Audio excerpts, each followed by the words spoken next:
What if I told you that the most common study habits, like rereading your notes and highlighting, are actually the least effective ways to learn? Seriously, what if all those hours you spend going over your notes are mostly wasted effort?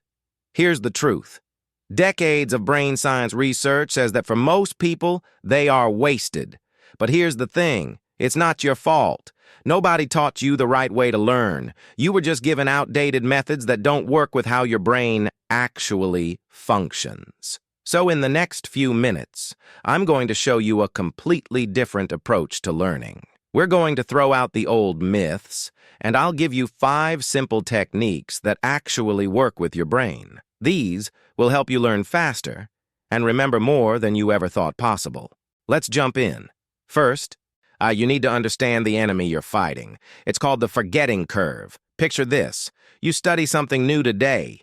Maybe it's for a test, or maybe you're learning a new skill. Within just a few days, sometimes even hours, your brain forgets up to 90% of what you just learned. 90%? Gone. This isn't because you're lazy or not smart enough. Your brain is literally hardwired to forget things. It's been doing this forever, and scientists proved it over 100 years ago. That's why cramming the night before an exam feels so useless a week later. You're fighting against your own brain, and honestly, you're going to lose every single time, unless you change the rules. These next 5 techniques, they're the new rules. Let's get into them. Technique number 1, active recall. Think of this as a workout for your brain. Most people study by reading their notes over and over or watching videos again and again. It feels easy. It feels comfortable. But here's the problem. It barely works. That's called passive learning. You're just letting information wash over you.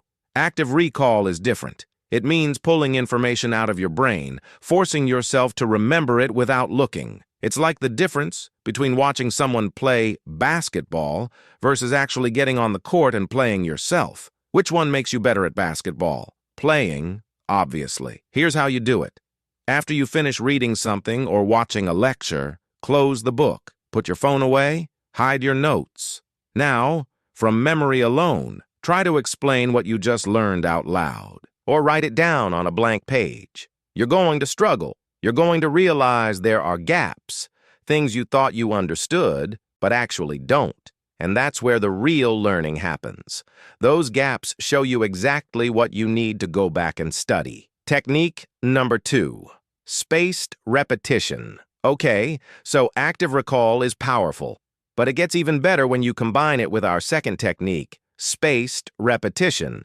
Remember the forgetting curve we talked about? This technique is how you beat it.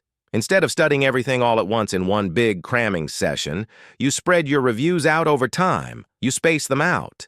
Think of it like watering a plant. You don't dump a whole bucket of water on it once and hope it survives. You water it today, then again in a few days, then again next week. Each time, the roots grow deeper and stronger. Your brain works the same way.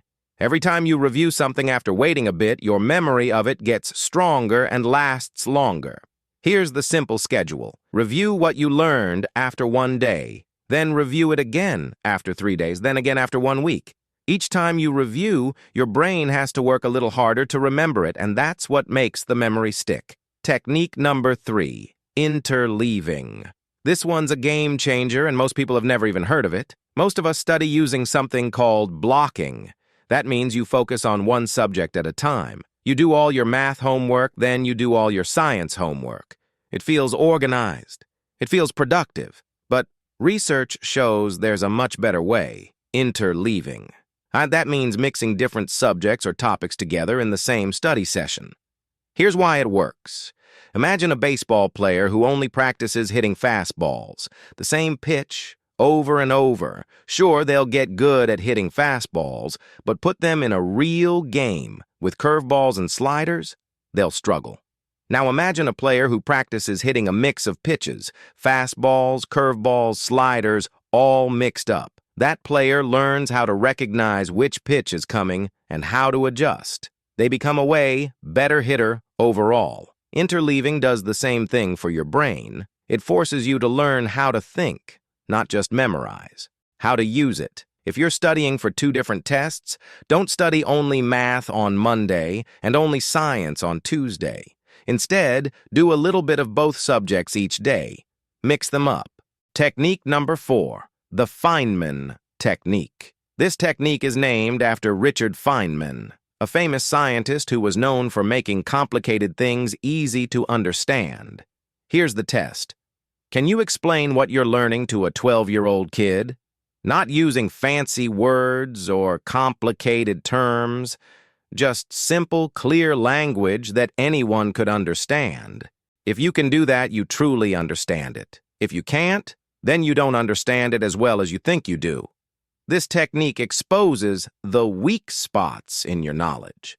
And once you know where those weak spots are, you can go back and fix them. Here's how to do it. Take whatever concept you're trying to learn. Write the name of it at the top of a blank page. Now, write out an explanation like you're teaching it to a kid. Use simple words. You use examples or stories to help explain it. When you get stuck, and you will get stuck, that's your signal. Go back to your notes or textbook, learn that part better, and try again until you can explain it simply. Technique number 5, build a strong foundation. None of these techniques will work if you're building on a shaky foundation. And there are 2 things that make up that foundation: sleep and how you take notes. First, sleep. This isn't optional. While you sleep, your brain is working hard, moving all the things you learned during the day from temporary storage into permanent storage. If you don't get enough sleep, it's like trying to save a file on a computer that's about to shut off. Everything gets lost. So if you study hard all day, but then stay up all night, you're basically wasting all that effort. Second, I'd take notes by hand, with a pen and paper. I know typing is faster, but here's what scientists found. When you type, you just copy down everything word for word without really thinking. But when you write by hand, you're forced to listen, process, and summarize the information in your own words. That's active recall happening right from the start. All right, let's put this all together. This isn't just a random list of tips. This is a complete system. You're going to fight the forgetting curve by using active recall, testing yourself instead of just rereading. You're going to use spaced repetition to review at smart intervals. You're going to interleave your subjects to build deeper understanding. You're going to use the Feynman technique to make sure you truly get it. And you're going to support all of this with good sleep and handwritten notes. You don't have to be a victim of your brain's natural tendency to forget anymore. You now have science-backed tools to take control of your own learning. Here's my challenge for you. Don't try to use all 5 techniques at once. That's overwhelming. Just pick one technique to try this week. Just one. Which one are you going to try? Let me know in the comments below, and if you want more evidence-based strategies like this to help you level up, make sure to subscribe. Now stop watching videos and start learning the right way.